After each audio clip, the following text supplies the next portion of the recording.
السلام علیکم ورحمۃ اللہ وبرکاتہ۔ اللہ تعالیٰ نے قرآن عظیم میں فرمایا وَاذْكُرْ فِي الْكِتَابِ إِبْرَاهِيمَ إِنَّهُ كَانَ صِدِيقًا نَبِيًّا۔ یاد کرو ابراہیم کو قرآن میں، اللہ کے وہ سچے نبی تھے۔ برادران ملت اسلامیہ، حضرت ابراہیم علیہ السلام کا ذکر چل رہا ہے، ابراہیم علیہ السلام کا تذکرہ ہو رہا ہے۔ پروردگار عالم کے بڑے ہی پیارے بندے، اللہ کے بڑے سچے نبی، اللہ کے بڑے قریبی بندے حضرت ابراہیم علیہ السلام۔ حضرت ابراہیم علیہ السلام کی جب ولادت ہوئی تو آپ کی والدہ محترمہ ایک غار میں لے کر کے آپ کو گئی، وہیں آپ کی ولادت ہوتی ہے۔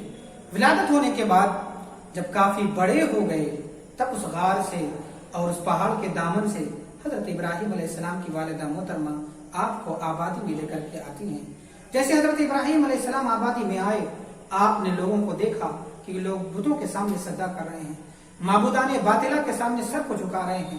کوئی سورج کی پوجا کر رہا ہے، کوئی چاند کے سامنے سر جھکا رہا ہے، کوئی ستاروں کو اپنا خدا سمجھ رہا ہے، کوئی لات، حبل، مشتری، زحل کی لوگ عبادت کر رہے ہیں۔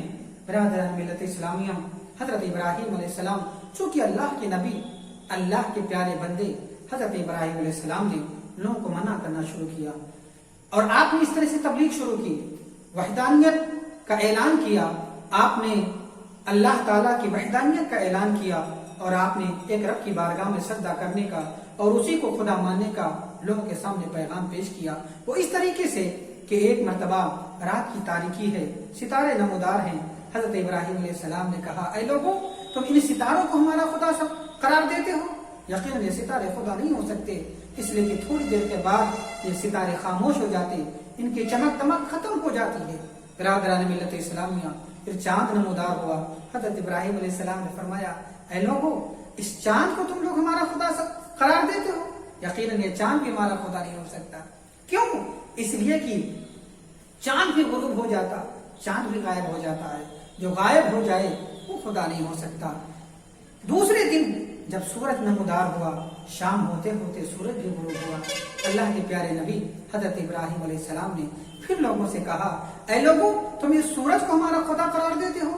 یقیناً یہ سورج بھی خدا نہیں ہو سکتا، اس لیے کہ جو غروب ہو جائے، اس پر کوئی چیز غالب آ جائے، جو مغلوب ہو جائے، جو چیز غائب ہو جائے، جو چیز کمزور پڑ جائے، یقین وہ چیز خدا نہیں ہو سکتی ہے۔ لہٰذا آپ نے لوگوں کے سامنے پیغام پیش کیا کہ یہ چاند، سورج، ستارے، دنیا کی کوئی شے یہ خدا نہیں ہو سکتی ہے، بلکہ خدا تو وہی ہے جس نے ان چیزوں کو پیدا کیا، جس نے ان چیزوں کو تخلیق دی ہے، وہی خدا ہے۔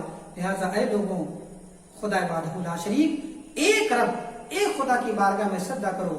برادران ملت اسلامیہ، قوم نہ مانی تو آپ نے اعلان کیا کہ یقیناً تمہارے ان معبودان باطلہ سے میں بیزار ہوں۔ برادران ملت اسلامیہ، حضرت ابراہیم علیہ السلام جس گھر میں تھے، آپ کا چچا آزر وہ بت پرست تھا، بت بنانے والا تھا، بت بیچنے والا تھا، خود بت بناتا تھا، بیچتا تھا اور پھر انہی بتوں کی عبادت بھی کرتا تھا۔ حضرت ابراہیم علیہ السلام نے اپنے چچا کو منع کیا اور قرآن کریم نے اس کا ذکر کیا ہے لما تعبد ما لا يسمع ولا يبصر ولا يغني عنك شيئا۔ اے میرے چچا، یا ابتی، اے میرے چچا، اے میرے چچا، تم ایسی چیزوں کی عبادت کیوں کرتے ہو جو سنتے بھی نہیں ہیں، دیکھتے بھی نہیں ہیں اور تمہاری کچھ مدد بھی نہیں کر سکتے۔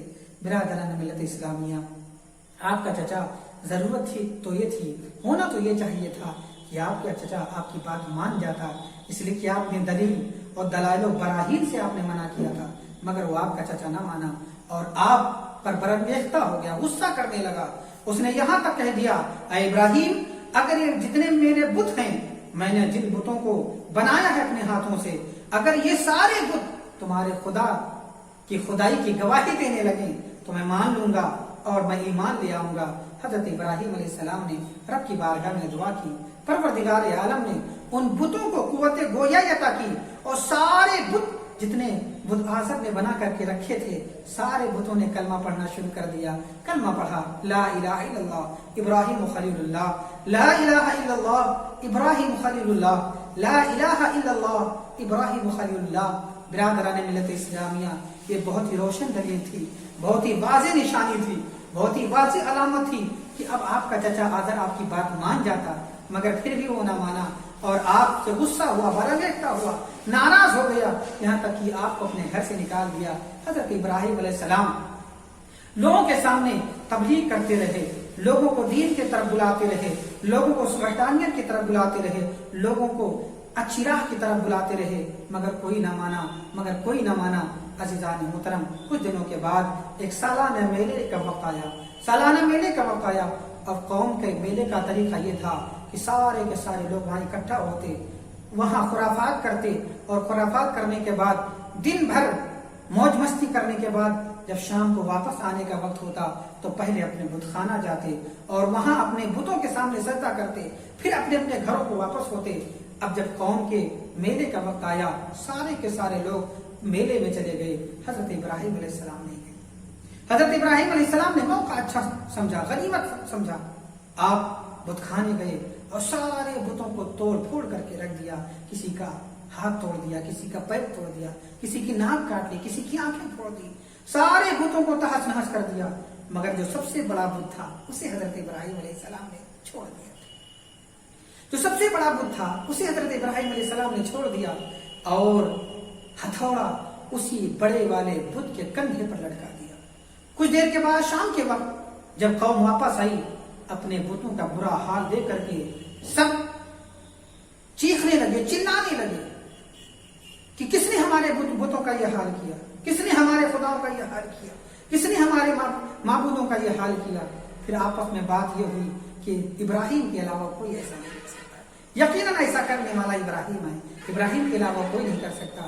برادران ملت اسلامیہ، اس زمانے میں ایک بادشاہ تھا، اس بادشاہ کا نام نمرود تھا۔ نمرود کون ہے؟ اس نمرود کا نام نمرود بن کنعان۔ اللہ تعالیٰ نے اس کو بڑی لمبی عمر عطا فرمائی، 800 سال یہ زندہ رہا دنیا میں، 800 سال ہی حکومت کرتا رہا۔ 400 سال تو بڑے عروج کے دن تھے، مگر 400 سال اس کے زوال کے دن تھے۔ 400 سال تو بڑے ترقی کے دور تھے، مگر 400 سال تنزل کے دور تھے، اور 400 سال ایک مچھر، چھوٹے سے مچھر نے اس پر حملہ کیا اور اس کے ناک میں حملہ کرتا رہا، جس کی بنیاد پر 400 سال تک یہ تڑپتا رہا، یہاں تک کہ اسی مچھر کے مار کی بنیاد پر اس کی وفات بھی ہوئی اور موت بھی آئی اور یہ مرا بھی۔ برادران ملت اسلامیہ، بہت ہی ظالم و جابر بادشاہ نمرود کے سامنے حضرت ابراہیم علیہ السلام کو پیش کیا گیا۔ حضرت ابراہیم علیہ السلام سے نمرود نے کہا، اے ابراہیم، میرے سامنے کوئی بھی آتا ہے تو میرے سامنے سجدہ کرتا ہے، پھر میرے پاس آتا ہے، تم نے مجھے سجدہ کیوں نہیں کیا؟ حضرت ابراہیم علیہ السلام نے کہا، اے بادشاہ، میں صرف اپنے خدا کی سجدہ کرتا ہوں، کسی دوسرے کے سامنے سجدہ نہیں کرتا۔ بادشاہ بھڑک اٹھا، نمرود چیخ اٹھا کہ ابراہیم، کیا میرے علاوہ بھی تمہارا کوئی خدا ہے؟ کیا میرے علاوہ بھی تمہارا کوئی معبود ہے؟ ابراہیم علیہ السلام نے فرمایا، ہاں، یقیناً وہی ذات گرامی جس نے مجھے بھی پیدا کیا، تمہیں بھی پیدا کیا، اس نے پوری کائنات کو پیدا کیا۔ اب نمرود نے کہا، ابراہیم، اگر تم اپنے خدا کو سچ مانتے ہو، سچ کہتے ہو، تو بتاؤ وہ کیا کرتا ہے، اس کی شان کیا ہے؟ حضرت ابراہیم علیہ السلام نے فرمایا نمرود سے، ان اللہ یحیی و یمیت، یقیناً میرا رب وہ ہے جو زندگی دیتا ہے اور موت دیتا ہے، زندگی اور موت اس کے دستے قدرت میں ہے۔ میرا رب وہ ذات ہے، میرا رب وہ ہے کہ جس کے دستے قدرت میں زندگی اور موت ہے۔ یہ سن کر کے نمرود پکار اٹھا کہ اے ابراہیم، موت اور حیات تو میرے دستے قدرت میں بھی، موت اور حیات، زندگی کا میں بھی تو مالک ہوں۔ ابراہیم علیہ السلام نے فرمایا، کیسے؟ تو اس نے قید خانے سے 2 قیدیوں کو بلایا، اور ایک ایسا شخص تھا کہ جس پر پہلے سے قتل کا فیصلہ ہو چکا تھا جس کے تعلق سے، اور ایک شخص ایسا تھا کہ جس کے تعلق سے آزادی کا پروانہ لکھا جا چکا تھا۔ نمرود نے دونوں کو بلایا تو جس کے قتل کا حکم ہو چکا تھا اسے آزاد کر دیا نمرود نے، اور جس کے لیے آزادی کا پروانہ لکھا جا چکا تھا اسے نمرود نے قتل کروا دیا۔ کہا، ابراہیم، یہ دیکھو، زندگی اور موت تو میرے ہاتھ میں بھی ہے، زندگی اور موت کا مالک میں بھی ہوں۔ حضرت ابراہیم علیہ السلام نے سوچا کہ یہ تو بہت ہی کم عقل آدمی ہے، زندگی اور موت کا حقیقی معنی تو یہ سمجھتا ہی نہیں، زندگی اور موت کا حقیقی مطلب تو یہ سمجھتا ہی نہیں ہے۔ حضرت ابراہیم علیہ السلام نے دوسری دلیل پیش کی اور ارشاد فرمایا، فَإِنَّ اللَّهَ يَأْتِي بِالشَّمْسِ مِنَ الْمَشْرِقِ فَأْتِ بِهَا مِنَ الْمَغْرِبِ، اے نمرود، میرا رب تو وہ ہے، میرے رب کی تو وہ شان ہے جو سورج کو پورب سے نکالتا ہے اور پچھم میں ڈبو دیتا ہے۔ اگر تو خدا ہے تو پچھم سے سورج نکال کر کے پورب میں ڈبو دے۔ پھر برادران ملت اسلامیہ اتنا سنتے ہی نمرود بالکل مبہوت ہو گیا، لاجواب ہو گیا، اس کے پاس کوئی جواب نہ بن سکا، کوئی جواب نہ بن سکا۔ اب ہونا تو یہ چاہیے تھا کہ ایسے وقت بھی نمرود کو کچھ عقل آتی اور وہ حضرت ابراہیم علیہ السلام نے جو کھلی ہوئی دلیلیں پیش کی تھی خدا وحدہ لا شریک کے تعلق سے، ان دلیلوں کو سمجھتا بوجھتا اور ابراہیم علیہ السلام کی بات مانتے ہوئے خود بھی توبہ کرتا اور اپنے رب کی بارگاہ میں، رب حقیقی کی بارگاہ میں، معبود حقیقی کی بارگاہ میں وہ بھی سجدہ کرنے کا قائل ہوتا، مگر ایسا نہ ہوا اور بلکہ اس نے حضرت ابراہیم علیہ السلام کو قید خانے میں ڈال دیا۔ انشاءاللہ آگے کی بات جاری رہے گی۔ اپنا خیال رکھیے گا۔ السلام علیکم ورحمۃ اللہ وبرکاتہ۔